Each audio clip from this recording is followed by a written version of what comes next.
Então, o assunto de hoje vai ser transição demográfica, epidemiológica e nutricional, que é um assunto que junta bem a epidemiologia, que é um ramo da saúde coletiva, com questões também de determinantes sociais e saúde, de promoção e saúde. Então, vocês veem que todos os assuntos que a gente está vendo, eles vão estar interligados. E hoje a gente vai ver um pouquinho dessa ligação entre os assuntos.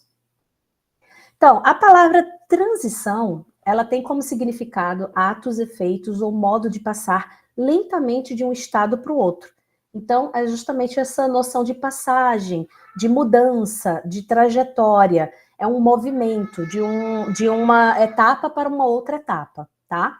E aí a gente tem 3 transições ocorrendo no país e também no mundo, que é a transição demográfica, a transição epidemiológica e a transição nutricional.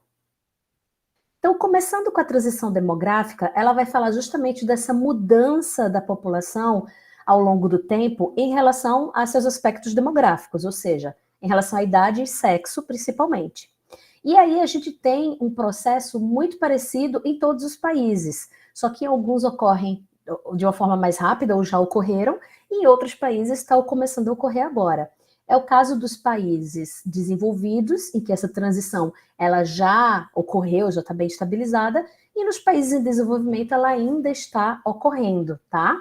Então, quando a gente vê aqui as pirâmides etárias do Brasil, a gente vê que em 1940, quando começou a ter mais esses dados, nós temos bem um formato de pirâmide, onde a base ela é bem alargada e o ápice pequenininho.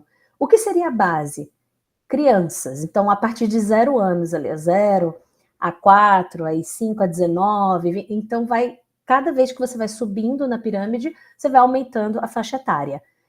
O lado vermelho é o feminino e o lado azul é o masculino, né? Homem e mulher. Então, essa pirâmide, ela vai modificando com o tempo. A gente vai vendo que a base ela vai se estreitando, né? E o ápice vai se alargando. Até que a gente tem uma projeção em 2060 que mais parece um vaso do que uma pirâmide, tá? Então, a gente vai explicar um pouquinho essas grandes mudanças, que elas têm uma denominação e elas são explicadas uma a uma. Então, a gente tem basicamente 4 fases da transição demográfica. A fase pré-industrial, a fase intermediária de divergência de coeficientes, a fase intermediária de convergência de coeficientes e a fase moderna ou pós-transição. Então, começando com essa fase pré-industrial, a gente vai pensar o quê? Antes do período industrial, que é antes ali do século XIX. Então, é mais ou menos até o começo, bem o comecinho do século XVIII. E isso é algo que era desde sempre, então é desde o começo da humanidade, mais ou menos, até esse período. Qual era a característica que a gente tinha dessas populações? A gente tinha altas taxas de natalidade, então as pessoas tinham bastante filhos, e altas taxas de mortalidade, principalmente a mortalidade infantil. Então essas altas taxas, elas tendiam a equilibrar o tamanho da população. E como a gente tinha uma alta taxa de mortalidade, não só infantil, como também adulta, e principalmente da faixa idosa, essa pirâmide era muito alargada porque nasciam muitas pessoas e ela afinava à medida que passava a idade, né, a faixa etária. Então isso causava um crescimento populacional lento. Por quê? Porque a partir do momento que você tinha muita gente entrando na população com a natalidade, você tinha muita gente saindo com a mortalidade. Então a população meio que se equilibrava. Porém, obviamente, a taxa de natalidade ainda era um pouquinho maior que a de mortalidade, então você tinha um crescimento na população, porém um crescimento lento, tá? Então, por isso que por muitos anos, ali 1900, 1800 e pouco, 1900, 1910, 1920, a população ela ia aumentando gradativamente. Então, nós temos a fase intermediária de divergência de coeficientes, ou seja, uma fase intermediária, a fase pré-industrial e a fase moderna, porém é uma fase intermediária em que os coeficientes são diferentes. Como assim diferentes? A gente vai ter, então, o quê? A fase de industrialização dos países, que no Brasil começou um pouquinho mais tardiamente, a partir de 1950, principalmente. Já na Europa começou um pouco antes, né? Então esse processo europeu é um pouco mais rápido do que o processo em países em desenvolvimento. Então, quando a gente tem a industrialização, a gente tem uma melhoria, de certa forma, da saúde da população. Então, a gente tem mais acesso a serviços de saúde e aí as pessoas morrem menos. Então, a gente tem menores taxas de mortalidade. Porém, as taxas de natalidade, elas continuam muito altas. As crianças continuam nascendo bastante, não se tem um controle tão grande de natalidade. Mas as pessoas morrem menos, tem também um pouco de mais de economia, o país tem mais dinheiro. Então, a mortalidade é menor, porém as taxas de natalidade continuam altas. E com isso, o que, é que a gente tem? Um boom, um crescimento. A população ela vai aumentar de tamanho, porque está morrendo menos e continua nascendo muita gente. A próxima fase, então, que a gente tem, que é após esse início da industrialização, e aí começa mais ou menos por volta de 1970, 1980, é a fase intermediária de convergência de coeficientes, ou seja, aquela fase intermediária onde os coeficientes vão começar a se alinhar, a convergir. O que é que acontece? As taxas de natalidade, que eram muito altas, começam a diminuir, e as taxas de mortalidade também. Só que as taxas de mortalidade diminuem um pouquinho menos, as taxas de natalidade diminuem mais, que é justamente o quê? O período que começa com a pílula anticoncepcional, com outros métodos. Então, você tem uma taxa de natalidade diminuindo muito aceleradamente e as taxas de mortalidade diminuindo menos ainda. E aí, esse é o quadro que a gente tem até hoje no país em desenvolvimento. Então, por exemplo, no Brasil, essas taxas de mortalidade vinham diminuindo cada vez menos, exceto, claro, 2020 e 2021 por conta da pandemia da Covid, né? 2020 e 2021 a gente teve um aumento de taxa de mortalidade no país, mas agora, a partir de 2022, já começou a voltar para uma desaceleração. Então, já começou a diminuir mais essa taxa de mortalidade. Mesmo assim, a gente ainda tem a taxa de natalidade um pouco maior que a taxa de mortalidade. Então, ainda há um crescimento populacional, só que há um crescimento populacional muito mais lento do que o que a gente tinha na fase ali da industrialização, tá? Então, o que a gente tem? Por exemplo, ali, Brasil registra a quarta queda consecutiva de natalidade em 2022. Então, segundo o IBGE, foram 2,54 milhões de nascimentos no ano de 2022, 3,5% a menos que 21. E valor também é menor desde 1977. Então, a taxa de natalidade vem diminuindo ao longo dos anos. Em relação à mortalidade, em 2022, o Brasil registrou 1,47 milhão de mortes no total, uma queda quase de 20% em relação ao ano anterior, porque também o ano anterior tinha sido um ano recorde de óbitos durante a pandemia da Covid. Então, vocês veem que ainda se nasce mais do que se morre. Então, nasce 2,54 milhões para 1,47 milhão de mortes. Então, a gente tem esse quadro hoje no país dessa fase intermediária de convergência de coeficientes. Uma próxima fase será a fase moderna ou pós-transição, que é a fase que os países europeus já vivem, né? Que é essa fase depois dessa queda da natalidade e da mortalidade, que é uma fase onde os dois coeficientes tendem a normalizar, né? Tendem a balancear, principalmente por conta de quê? Da menor taxa de fecundidade, né? O que é a taxa de fecundidade? É o número de nascidos vivos por mulheres em fase reprodutiva. Então, quanto menos filho a mulher tem, né? Antigamente tinha, por exemplo, 7 filhos por mulher. Hoje tem países europeus que é 1 filho por mulher ou menos até de 1 filho por mulher. Então, a tendência é que o quê? Que essa taxa de crescimento chegue a zero, porque você vai ter pouca gente nascendo e o mesmo número de pessoas morrendo. Então, a gente vai chegar a uma tendência aí de crescimento zero. Especula-se que a partir de 2060 no Brasil. O envelhecimento da população e o acúmulo progressivo de maiores contingentes populacionais nas faixas etárias mais avançadas é uma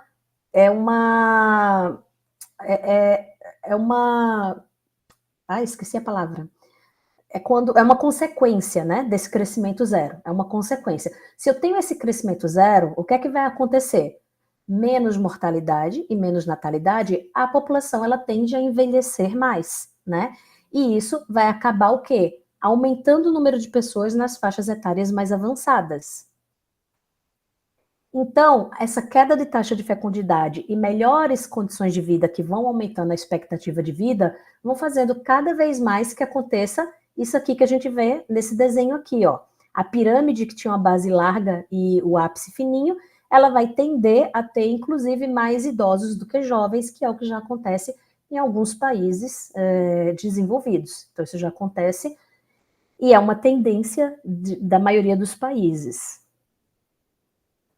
Então, aqui, por exemplo, a gente já tem a pirâmide de 2023 do Brasil. Vejam como ela está bem diferente daquela de 1940, onde a gente já tem aí, ó, a pirâmide ficando mais parecida com um vaso, e um aumento da população idosa, que ainda não está no patamar da população idosa que a gente vê, por exemplo, na comunidade europeia, mas a tendência de indo lá. Por enquanto, a gente tem a maior proporção de jovens. Por quê? Porque é uma consequência do pessoal que nasceu há 20 anos, né? Há 40 anos, perdão. É uma consequência do pessoal que nasceu há 40 anos. Então, agora, a gente tendo uma menor natalidade agora, aí a tendência é que daqui a algumas dezenas de anos a gente vai ter esse aumento lá para cima da pirâmide.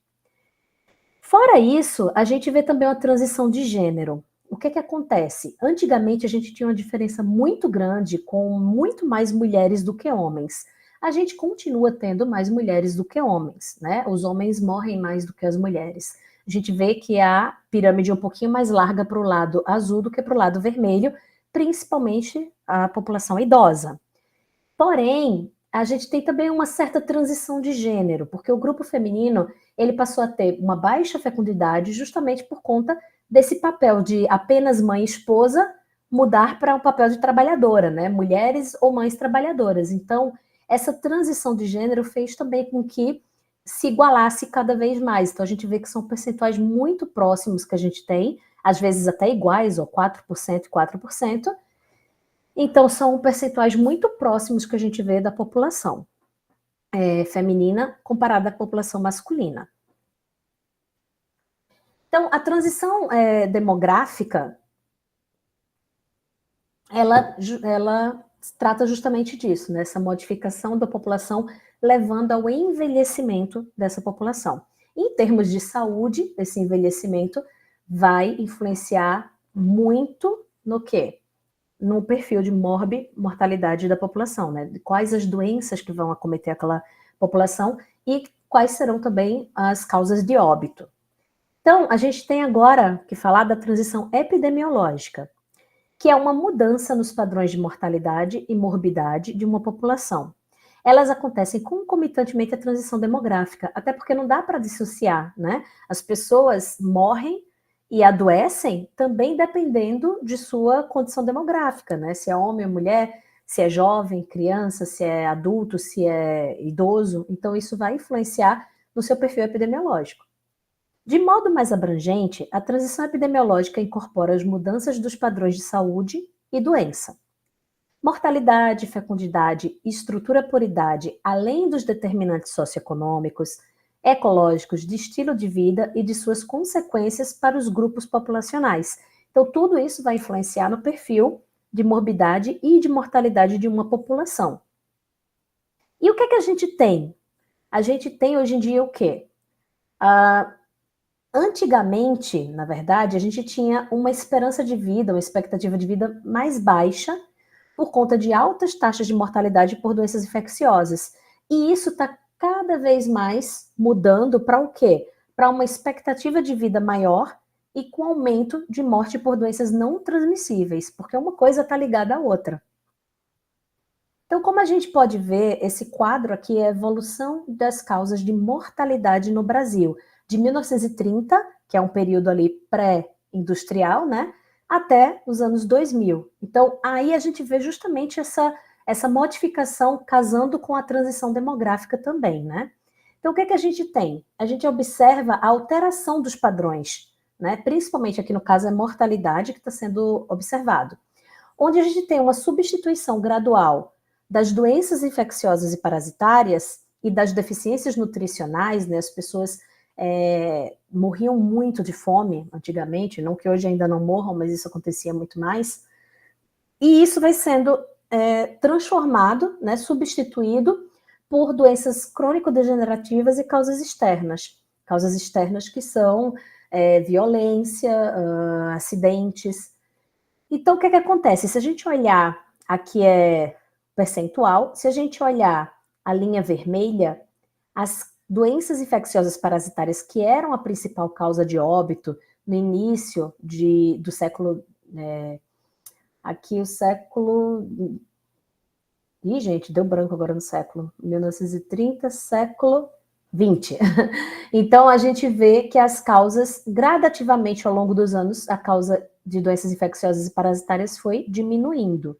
Foi diminuindo até ser a menor causa de óbito hoje em dia. Já as doenças de aparelho circulatório e neoplasias malignas, elas têm aumentado a importância ao longo dos anos, que são as doenças crônico-degenerativas, principalmente por quê? Porque elas estão ligadas a uma maior expectativa de vida. Quanto mais idosa a pessoa fica, mais ela é acometida de doenças do aparelho circulatório e de neoplasias malignas.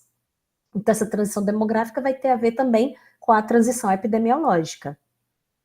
E outra coisa também que aconteceu que a gente tem que pensar é a questão da imunização. Então, com o advento da imunização e com a imunização em massa da população, a tendência foi justamente que essas doenças infecciosas e parasitárias cada vez mais diminuíssem de frequência. Aqui é um gráfico mostrando 100% dos óbitos, como eram em 1930, 40, 50, até 2003. Ou seja, em 1930, você tinha aí quase 50% dos óbitos por doenças infecciosas e parasitárias, coisa que hoje em dia já caiu para menos de 10%. As neoplasias, cometiam bem pouquinho, porque a população ela envelhecia menos. Hoje em dia ela já é a terceira causa de mortalidade no país. As causas externas, elas também não eram tão importantes, a gente tinha menos acidente automobilístico, tinha carros menos velozes, tinha menos violência também. Hoje em dia, elas têm uma importância muito grande. Na verdade, as causas externas são a terceira causa, a neoplasia é a segunda causa, tá? Então, neoplasia, segunda causa, causas externas, terceira causa. E as doenças do aparelho circulatório, que antes eram aí na base de 11% e hoje em dia são a primeira causa de óbito, né? Aqui são outras doenças que somadas dão um percentual alto, mas é porque são várias doenças, né? A primeira seria a do aparelho circulatório. E o aumento da mortalidade proporcional, né, do percentual por causas externas, o aumento que a gente teve de, nossa, aqui não chega nem a 2%, eu acho, e hoje é bem considerável, mais de 10%, esse aumento, ele é particularmente importante porque ele representa uma situação de risco acentuado para a população jovem, principalmente a população jovem masculina, que é a que mais sofre acidentes, é a que mais também é vítima de violência urbana, enfim. Ele é particularmente importante para modificar, inclusive, a transição demográfica. Então, repensando as enfermidades infecciosas e parasitárias, o que acontece? Elas têm diminuído? Sim, elas têm diminuído, mas elas não desapareceram, né? E houve uma época, principalmente na época da explosão da ciência, dos agentes etiológicos, das vacinas, houve uma época que se chegou até a pensar que as doenças transmissíveis elas eram passíveis de eliminação através da vacinação, ou pelo menos era possível serem eliminadas como um grande problema de saúde pública. Porém, já no início dos anos de 1980, a gente teve o quê? O surgimento da AIDS, e logo depois teve também outros casos como Zika, chikungunya, a própria Covid. Então, esse processo de expectativa de que doenças pudessem ser facilmente eliminadas, ele já não é mais tão real. Então, o que a gente tem? A gente tem, inclusive, o ressurgimento de infecções que antes estavam controladas, como a febre amarela e o sarampo, né? Por conta também da menor vacinação que a gente tem hoje em dia e em vários outros fatores. Então, hoje a gente já fala o quê? De doenças infecciosas e parasitárias emergentes e reemergentes, né? Emergentes, aí no caso, como Zika, chikungunya, Covid-19, e reemergentes, que são aquelas que tinham sido mais ou menos controladas, eliminadas, e que retornaram, como febre amarela e sarampo. Sem contar em um outro problema que é somado a tudo isso, que é o surgimento cada vez mais de bactérias resistentes a antibióticos. Então, isso também se torna um grande problema para essa transição epidemiológica. E como que se dá mais ou menos no contexto brasileiro? A transição epidemiológica, ela não segue o mesmo processo da grande maioria dos países industrializados centrais, que seria basicamente o quê? Diminuir sempre as doenças infectoparasitárias e aumentar sempre as doenças cardiovasculares e causas externas. Não, no caso do Brasil, a gente ainda tem uma sobreposição de contextos epidemiológicos antigos com contextos epidemiológicos recentes, o que causa uma transição mais prolongada. Então, o que acontece? Acontece que hoje a gente chama isso de tripla carga de doenças. Por que tripla carga de doenças? Porque você tem ainda persistindo um importante quadro de doenças infecciosas aqui no país, tem um aumento cada vez mais exacerbado de doenças crônicas e também o aumento da violência urbana, que causa muito óbito, né, que são as causas externas. E esses três aumentos, eles ainda aumentos não, no caso da doença infecciosa não é aumento. Essas três realidades, elas ainda são muito importantes no quadro de mortalidade do país. Então a gente tem aí, por isso, a tripla carga de doenças. A gente ainda convive com os três problemas, enquanto muitos países desenvolvidos não convivem mais com o problema da doença infecciosa. Não é que a doença infecciosa sumiu, ela não sumiu, mas ela foi para níveis tão baixos que é super controlado. Então a gente ainda convive com um problema antigo, com os problemas novos de violência urbana e com as doenças crônicas por conta desse envelhecimento populacional, principalmente. Então, isso tudo causa essa tripla carga de doença na transição epidemiológica do Brasil. E, por último, a gente comenta também sobre a transição nutricional, que é um fenômeno caracterizado por modificações importantes no padrão de nutrição e consumo de uma dada população, que acompanham mudanças econômicas, sociais e demográficas, associando-se a alterações no risco e determinação de doenças. Então, não é meramente um estilo de vida, ele está ligado às mudanças econômicas e sociais também de uma população, está ligado ao social. Então, alteração e mesmo uma inversão do perfil de distribuição de problemas nutricionais nas populações. Em geral, essa transição nutricional se dá de um quê? De um trânsito de antigamente ter muito problema de desnutrição para hoje a gente ter o problema de obesidade. E é por isso que a gente não pode pensar meramente na obesidade como o oposto de desnutrição. Não, porque desnutrição é uma coisa ruim. Como é uma coisa ruim, a gente quer o oposto. E o oposto tem que ser uma coisa boa, que é estar bem nutrido. Já a obesidade, ela já não é, ela também é algo negativo. Então, também é algo a ser combatido. A obesidade, ela é considerada já uma doença epidêmica nos países desenvolvidos, tamanho o aumento que teve muito rápido em pouco tempo, né? E no Brasil, a gente tem também esse aumento de sobrepeso e obesidade, porém, o que é que a gente tem? A gente tem que as camadas sociais desfavorecidas da população, elas acabam tendo, sabe aquela tripla carga de doença? Elas acabam tendo essa dupla carga de problemas, que aqui no caso é problema, né? Essa dupla carga de problema, que é o quê? Ainda se persiste a fome e a desnutrição no país, apesar de ter níveis bem menores do que a gente tinha antigamente, mas ainda é um problema. E, ao mesmo tempo, tem o crescimento do sobrepeso e da obesidade, por conta da má alimentação e baixo acesso a uma dieta equilibrada. Então, a gente ainda tem esses dois problemas persistindo, assim como na maioria dos países em desenvolvimento.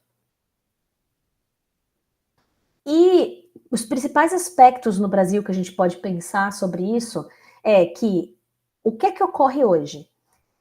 Hoje nós temos um aumento bem acentuado da prevalência de sobrepeso e obesidade no Brasil, convivendo ainda com importantes problemas de desnutrição e deficiência de micronutrientes, como ferro e vitamina A, justamente por quê? Porque as pessoas, elas continuam tendo acesso a uma comida que tem uma baixa qualidade, ou às vezes tem a insegurança alimentar que tem sido cada vez mais frequente nos últimos anos, tem aumentado principalmente por conta da pandemia da Covid-19, e apesar disso a gente tem o quê? Uma questão social, que é uma questão em que ultraprocessados se tornaram bem mais baratos do que um alimento saudável, né? Bem mais acessíveis, principalmente em relação a pessoas que não conseguem ter o tempo para cozinhar o alimento, porque você tem que trabalhar, tem uma alta carga de trabalho, né? Uma carga horária grande de trabalho, então você não consegue se dedicar a confeccionar esse alimento. Então, a proporção de obesos na população com 20 anos ou mais de idade, por exemplo, no Brasil, ela mais que dobrou entre 2003 e 2019. Então, em 2003, ela era de 12,2%, e em 2019 passou a 26,8% de obesidade. Não é nem de obesidade mais sobrepeso, é só obesidade. E a obesidade também aumentou em todas as faixas etárias, incluindo crianças de 0 a 4 anos, de 5 a 9 anos. Esses percentuais aumentaram bastante. Eu não me lembro bem do percentual, mas, por exemplo, era percentual que antes era 4%, hoje é 10%, 11%. Então, também teve um grande aumento na obesidade infantil. Na verdade, em todas as faixas etárias, né? Então, o que a gente tem para acontecer essa transição nutricional, né? O aumento do consumo de alimentos de reduzida qualidade nutricional e alto valor energético, principalmente ultraprocessados, por conta de fácil acesso, de mais facilidade também de comprar um biscoito recheado, um refrigerante, que além de ser mais barato, é uma refeição já pronta. Então, para pessoas de baixa classe social, que não têm acesso à informação, não têm acesso ao dinheiro para comprar uma comida com um valor dietético melhor. Então, tudo isso é um problema social, né? O próprio estilo de vida sedentário que temos hoje em dia, com a população andando menos a pé, aí você tem várias questões socioeconômicas, você tem não só a questão do acesso a meios de transportes, obviamente, mas também uma questão de, por exemplo, violência urbana, impedir a violência urbana, então as pessoas andarem mais de transporte, como, por exemplo, carros de aplicativo e tudo mais. E também o estilo de vida sedentário, ele não só está ligado a, por exemplo, algo social, como, por exemplo, um maior acesso à tecnologia. Então, a gente tem um computador na palma da nossa mão, né, que é o celular, e aquilo nos prende, e a gente desprende muitas horas por dia em algo que geralmente a gente está sentado. Então, não só em relação a isso, mas também em relação a uma relação socioeconômica com pessoas que não têm acesso à academia por conta dos valores, ou elas já trabalham mais de 8 horas por dia, então não tem como elas terem também acesso a um estilo de vida menos saudável, ou um estilo de vida mais saudável. E também essa transição nutricional, principalmente nos países em desenvolvimento, ela é acompanhada pelo aumento da prevalência de diabetes mellitus tipo 2, associado a maior circunferência da cintura e índice de massa corporal. Então, essa transição nutricional também vai estar ligada, obviamente, à transição epidemiológica, porque ela também muda o perfil de morbidade da população, dado que a obesidade é um fator de risco para muitas doenças, né, crônico-degenerativas. Então, isso tudo está bastante interligado. E é esse o principal desafio que a gente tem em relação à transição nutricional, né? A gente ainda lidar com o desafio de erradicar a fome, porém tem que lidar com o desafio ainda maior de conter o avanço acelerado da obesidade.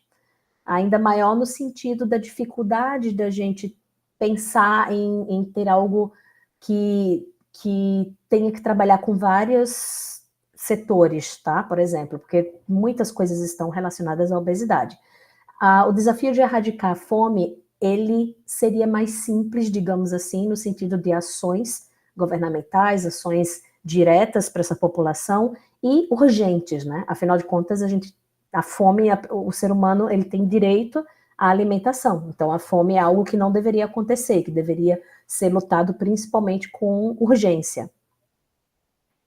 E já em relação ao avanço da obesidade, a gente vai ter aí várias questões. Além da questão social, que já foi dita, a questão do acesso mais facilitado a esses a esses alimentos ultraprocessados, a questão do modo de trabalho e de vida da população hoje, um modo de trabalho que faz com que a gente fique mais sentado, que faz com que a gente não faça atividades físicas, que faz com que seja mais fácil comer alimentos e ficar sentado no sofá, por conta também da grande gama que a gente tem de oferta de entretenimento sentado, né? Então a gente tem videogames, streamings que fazem você ficar, que os streamings fazem você ficar horas sentado assistindo, né, as séries.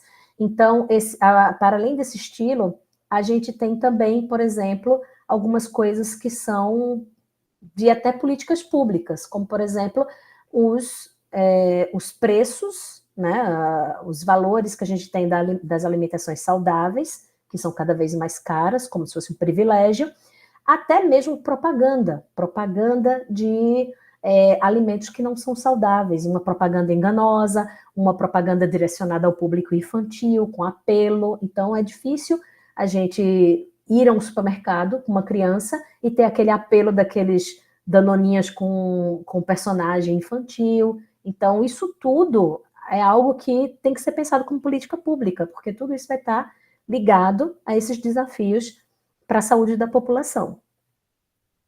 Aqui tem o endereço do mapa da obesidade do Brasil, né, que fala aqui do percentual de excesso de peso no geral, tá? Então, além do geral, a gente tem, você pode colocar o mouse em cima de cada estado e ver o perfil de cada estado, né? Então é curioso até que no sul os homens têm mais obesidade que as mulheres, já indo lá mais em direção nordeste e norte, ao contrário, as mulheres têm mais obesidade que os homens.